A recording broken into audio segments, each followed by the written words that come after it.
Hello and welcome. This is Ashraf Jandali and this is episode number 11 of Lightroom and Photoshop tips.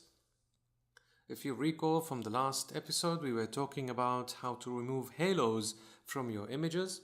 If you did miss this episode, please go back to it by clicking on the link below. In this episode, I will be showing you how to get this image. Now, this type of image is called the Collage, and it's a combination between the Panorama and Collage. And this came up with a person called Ben Willmore, which I've learned the technique from him. It's pretty amazing how you can be really creative in such kind of images. So let's show you how to do that. If you go to the images, I will go to the images and show you how I've taken those images and what is the technique of shooting the images before getting into the technique. So I'll open them. So once you take a shot, you have to be sure that the second shot does merge with the second one. So I've taken the second image like so. Now the creativity comes that you don't need to have your camera straight. You can rotate your camera, or you can tilt your camera. You can do whatever you want, but it can be in a random way, and you have to be sure that the first image does contain something in relation to the second image. So if you have a building and you want to have the whole building, so you get the continuity of this building in the second image, and so on. So every image, it is related to the previous image. So you can go pretty random with that. And from each and every direction you can go all the way to complete your scene that you want to add in your in your Collage. Now I've taken in this like 19 images. As I told you, it's pretty random, and then we will go to Photoshop. Okay, now in Photoshop I have to merge those images together. Now the place that you need to go is you go to automate, and then you have to go to photo merge. Now in here we have several options. We have auto, and which mainly that we use mostly, but it's not what we require for this example. For this example we will require the collage.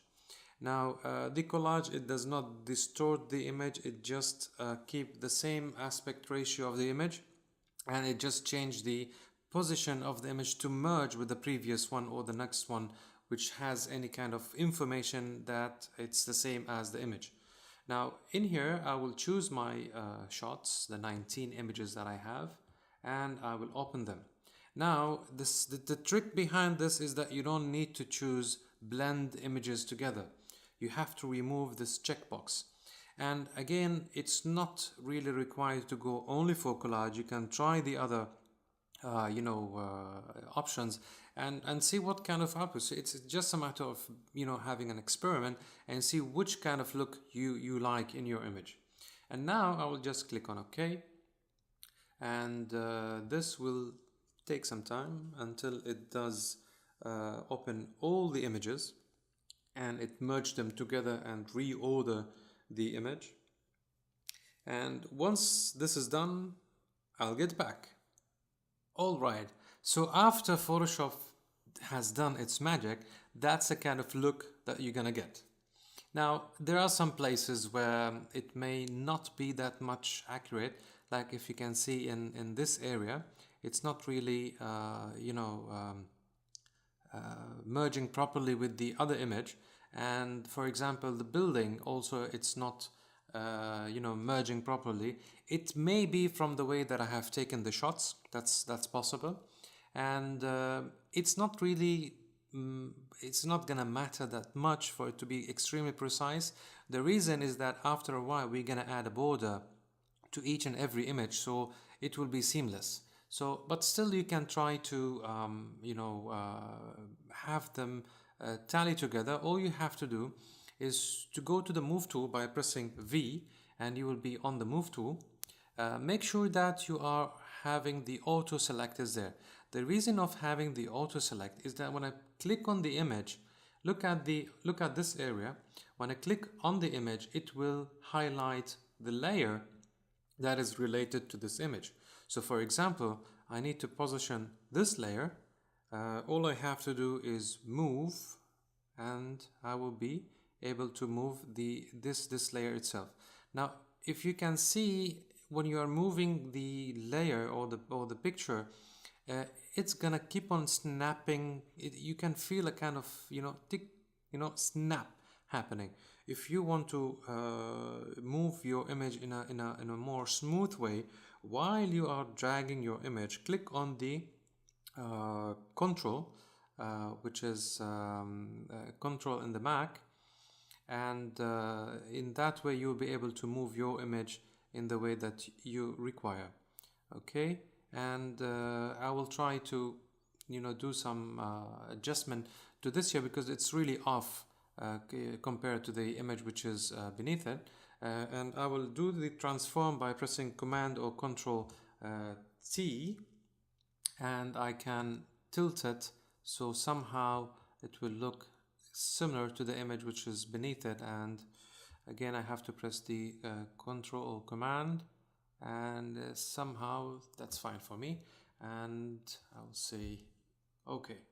And now what we need to do is to add a stroke to the image, so I will have a different look than what I have now. You click on only one of them, you don't have to click on all of them right now, and then you go to the FX, which is down here. Once I click on the FX, I have an option called stroke. I'll click on that, so I'll have the stroke check mark is there. Now I will increase the size of the stroke depending on how big the stroke which I require. Now, as you can see, we will come out with a problem that the edges are pretty rounded. They are not sharp. So if I want to make this look in a proper way, instead of having the position to the outside, I can use the inside. In that way, I will be having a sharp edges, which will look much better. Now I can reduce the size of the stroke as much as I want, and definitely we're not going to use black. You use white. I think that will look much better. And then I'll say okay, and now I can add a drop shadow. And once you click on drop shadow and you have the dialog box of the drop shadow is open, now you can grab your shadow by just clicking on the image and drag your shadow. So I will position the shadow exactly the way that I like it to be. Let's say, for example, like this. I can increase the size. If I will increase the size, that would make your shadow have just more kind of feathering at the edges. So you choose exactly what you like, and then I will reduce the opacity to make it just ever so slightly, not that much hard. That should be enough. Now I've done the style that I require. You can play around with the other styles. You may get something totally different. It's up to you. And then I'll say okay. Now I have this style, which you can see it here. Okay, now I want this effect to be on all images, or maybe I want to save that for the future. Whenever I do such kind of thing, I don't have to keep on each and every time go to this dialog box and keep on doing the same thing. What you can do is go to Window and choose Styles. Once you click on this, you will get the styles, which is here. Let me take it out so you'll have a look at it. Okay, these are the available styles that I have. Okay, now what you can do is click on this paper which is bended from down. You click on it, and then you can name your style whatever name you want. Let's say you will say like white stroke and white stroke and shadow. Okay, and once you click OK, it will be saved where I already saved it here. I have it here in my styles. Now in such way, anytime you can just come to all your images like so and just click on that style, and immediately you will get all your images having the same style. So the last thing which I want to show you is that the order of the images is not really specific. So what you can do is you can change the the position of the layer itself. Instead of it's going all the way down, you can take it up in the middle or all the way up. So let me show you this so it will be much more clear for you. Let's say, for example, I want this image to be up, not beneath this image. So I will click on it, and remember, be on the move tool by pressing V, or you click on this icon, okay? And what you will require to do is you click on the image that you want to move, and by pressing the command or control on Windows, and you click on the brackets, which is like half square. Once you click on it, you will start moving your layer. Now we have this images all the way above all the images, and also I can take it beneath the other layers and so on. So you can do that with any picture. I'll do this for this one. It does take some time once you click. If you have a faster computer, that will be much faster. As you can see, I've taken a layer or a picture which was down. I'm taking it all the way up. And as I said, you can be creative in that. You can do whatever shapes you want, but it gives you a general look of the scene that you have as a panorama, but in a very cool way and nice way. I hope that you like this tip, and please don't forget to subscribe to my channel. Also, if you like this video, please don't forget to like in YouTube, because that will help me to keep on giving you these tips for free. Have a nice day, and thank you for watching.